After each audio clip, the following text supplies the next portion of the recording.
Salam, selamat hari Minggu Bapak Ibu yang kekasih. Kita berdoa. Damai sejahtera yang melampaui setiap akal dan pikiran manusia menyertai saudara-saudara sekalian di dalam Kristus Yesus Tuhan kita yang hidup itu. Amin. Firman Tuhan buat kita di minggu hari ini, minggu yang ke-14 setelah minggu Trinitatis, terambil dari Yesaya pasal 35 ayat 4 sampai ayat yang ke-10. Demikian firman Tuhan. Katakanlah kepada orang-orang yang tawar hati, kuatkanlah hati, janganlah takut. Lihatlah, Allahmu akan datang dengan pembalasan dan dengan pengajaran Allah. Ia sendiri datang menyelamatkan kamu. Pada waktu itu mata orang-orang buta akan dicelikkan dan telinga orang-orang tuli akan dibuka. Pada waktu itu orang lumpuh akan melompat seperti rusa dan mulut orang bisu akan bersorak-sorai. Sebab mata air memancar di padang gurun dan sungai di padang belantara. Tanah pasir yang hangat akan menjadi kolam dan tanah kersang menjadi sumber-sumber air. Di tempat serigala berbaring akan tumbuh tebu dan pandan. Di situ akan ada jalan raya yang akan disebutkan jalan kudus. Orang yang tidak tahir tidak akan melintasinya, dan orang-orang pandai tidak akan mengembara di atasnya. Di situ tidak akan ada singa, binatang buas tidak ada menjalaninya, dan tidak akan terdapat di sana. Orang-orang yang diselamatkan akan berjalan di situ, dan orang-orang yang dibebaskan Tuhan akan pulang dan masuk ke Sion dengan bersorak-sorai. Sedang sukacita abadi meliputi mereka. Kegirangan dan sukacita akan memenuhi mereka. Kedukaan dan keluh kesah akan menjauh. Demikian firman Tuhan. Tema firman Tuhan ini dirumuskan dengan kalimat, kuatkan hatimu, jangan takut. Tema ini sangat dekat sekali, sangat mengena sekali, sangat mencerminkan keadaan bangsa Israel sebagaimana yang tertuang dalam firman Allah. Firman Tuhan khusus dalam pasal 29, 30 atau sebelumnya pasal 28 kelihatan bahwasanya Tuhan Allah Yahweh mengecam bangsa Israel secara khusus orang-orang Yehuda akan jatuh ke pembuangan, mengalami penderitaan yang sangat dahsyat, akan terkondisi hidup mereka begitu prihatin. Hidup mereka akan serba berkekurangan, akan jatuh dalam kehidupan kemiskinan secara iman, materi, sosial, dan lain-lain. Secara kompleks dalam kehidupan mereka, boleh kita katakan sangat memprihatinkan. Namun demikian, Tuhan melalui nabinya, Nabi Yesaya tidak hanya memberitakan kecaman kepada umat Israel yang berdosa, yang jauh, yang hidupnya pandir, yang hidupnya sangat fasik, yang hidupnya menjauh dari hukum Allah itu. Tapi Tuhan sekaligus memberikan pengharapan kepada mereka. Itu sebabnya kalau kita lihat dalam ayat yang keempat dikatakan, katakanlah kepada orang-orang yang tawar hati sedemikian. Itulah yang diperlihatkan dalam ayat 4 berikutnya, bahwa bangsa Israel sudah banyak yang tawar hati menjauh dari Tuhan dan mereka hilang pengharapan. Tetapi memang karena dosa mereka secara umum yang sudah meninggalkan. Mulai dari ayat 4b sampai kepada ayat yang ke-10, semuanya memperlihatkan sesuatu yang akan terungkap, kehidupan yang berbanding terbalik dari yang diberitakan awalnya oleh Yesaya. Hal-hal yang akan mereka alami. Ada sesuatu hal yang harus dan sudah pasti mau mereka alami, yakni perubahan-perubahan dari penderitaan masuk dalam pengharapan kehidupan yang luar biasa, yang menyingkapkan ada satu rahasia kehadiran Allah yang akan mereka alami. Oleh karena itu boleh kita katakan pemberitaan ini adalah pemberitaan yang termasuk dalam golongan apokaliptik. Pemberitaan masa depan yang dilihat oleh hamba Allah yang akan dialami secara pasti oleh umat yang percaya kepada Allah, walaupun mereka harus mengalami penderitaan yang dahsyat. Dan memang pengharapan apokaliptik biasanya diberitakan pada kondisi yang mengenaskan.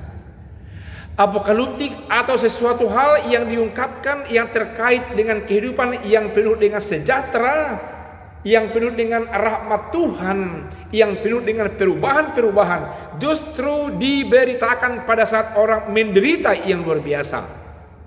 Pengharapan orang pada masa pandemi ini diungkapkan kembali bahwasanya umat yang percaya dan yang setia tetap dalam kehidupannya akan memperoleh sukacita, tahun perbandingan yang terbalik dari yang menderita menjadi masuk dalam sukacita dalam nama Yesus.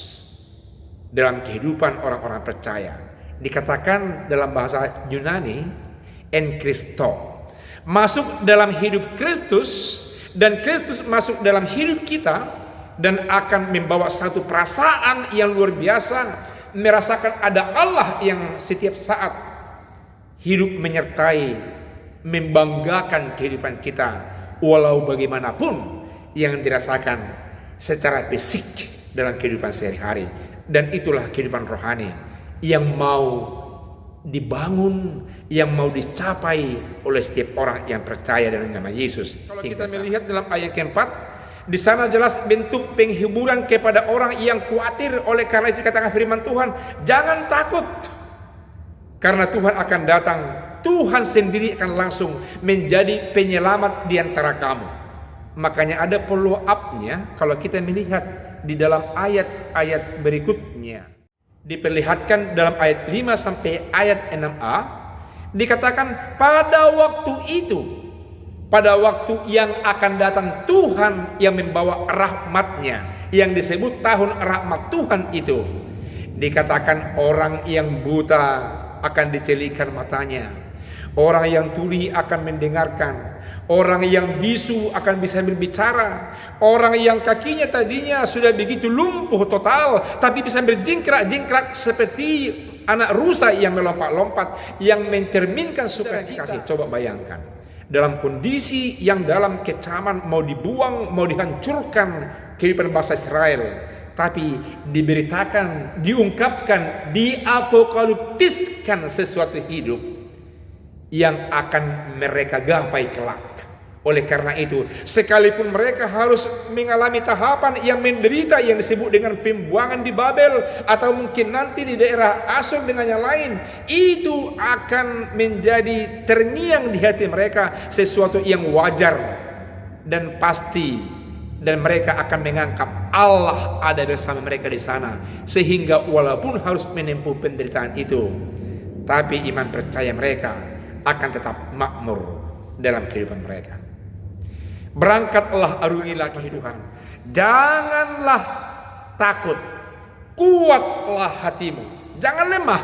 Kalaupun saudara terinfeksi, harus terisolasi, harus makan obat dengan yang lain, firman Tuhan ini mengingatkan saya, saudara-saudara, dan semua orang percaya, bahkan lingkungan kita, mesti kita yakinkan mereka, jangan takut dan kuatkan hatimu di dalam menghadapi segala sesuatu. Kalau harus kita menghadapi sesuatu dalam hidup. Ayat yang ke-6b sampai ayat yang ke-7, akan ada keselamatan, yakni keselamatan yang memperlihatkan kehidupan. Dalam firman Tuhan ini diperlihatkan, begitu mata air akan mengalir di padang gurun, begitu mata air akan mengalir di pasir yang hangat dulunya, begitu mata air akan menyirami alam yang selama ini menderita, akan terjadi transformasi pengalaman hidup, alam, tumbuh-tumbuhan di padang-padang belantara yang menderita, kerdil tanpa bertumbuh. Tapi kini, esok, pasca penderitaan itu, akan muncul mata air yang memberikan kehidupan. Saudaraku yang kekasih, firman Tuhan yang selalu memakai mata air, menyatakan, menyingkapkan rahasia satu kehidupan yang luar biasa yang terus mengalir. Allah mengalir dalam cinta kasih-Nya dalam nama Yesus. Cinta kasih Allah ke dunia ini mengalir terus yang dibawa oleh Yesus. Cinta kasih Yesus yang mengalir terus dibawa oleh Roh Kudus. Roh Kudus terus mengalir, diberitakan dan dinyatakan oleh gereja dalam hidup kita sehari-hari hingga kini. Itu yang diperlihatkan firman Tuhan. Bahwasanya akan berubah padang gurun, padang pasir yang tadinya begitu gersang, memberikan kehidupan kepada alam, kepada umat manusia, sebagai bukti bahwa Allah dikatakan membangun jalan raya, jalan yang dikuduskan, sehingga orang-orang percaya akan mulus sampai ke Sion. Siapa itu? Orang-orang yang akan terbuang, yang kini dikecam akan terbuang, mengalami penderitaan hidup secara fisik dan rohani. Tapi karena Tuhan ada dijanjikan diselamatkan, menyelamatkan mereka, rohani mereka akan makmur di pembuangan, dan mereka akan kembali menempuh jalan raya, jalan yang dikuduskan. Dikatakan tidak boleh orang pandir, orang yang merasa aman tanpa Tuhan, orang yang sombong, orang yang fasik, orang yang munafik, dikatakan tidak akan melewati, tidak akan terlewat dari situ. Tapi orang kudus, orang yang diselamatkan oleh Tuhan, akan menikmati jalan raya di padang gurun itu. Sekali lagi, itu adalah orang-orang yang bertahan dan yang percaya di dalam pencobaan masuk ke pembuangan, yang terus mulai dari diberitakan akan terbuang hingga ke pembuangan, tetap bertahan, imannya stabil dan kembali pulang ke Yerusalem. Katakan bahwa yang diungkapkan, yang diapokaliptiskan, yang janjikan dulu kepada bangsa Israel digenapi dalam nama Yesus. Dan kita yang percaya pada masa kini perlu tetap konsisten hidup di dalam nama Yesus yang memberikan kehidupan, jalan mulus masuk ke sorga, karena Dia mengatakan akulah jalan dan keselamatan. Kini keselamatan itu sudah sampai dan berada di tengah-tengah saudara dan saya. Jangan ragukan, jangan takut, jangan khawatir. Biarlah kita jadikan Dia, Yesus Kristus, yang mendampingi, menyertai kita untuk menghadapi segala sesuatu dinamika kehidupan di tengah-tengah dunia ini. Dan kita akan tetap dimenangkan jikalau kita setia dan konsisten di dalam nama Allah Bapa melalui Yesus Kristus Tuhan kita dalam hidup kita sehari-hari. Amin. Kita berdoa.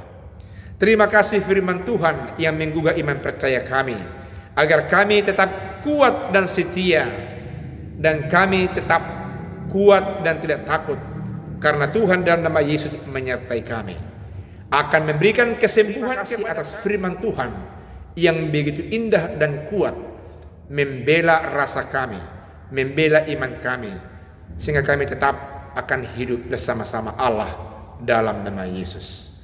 Amin.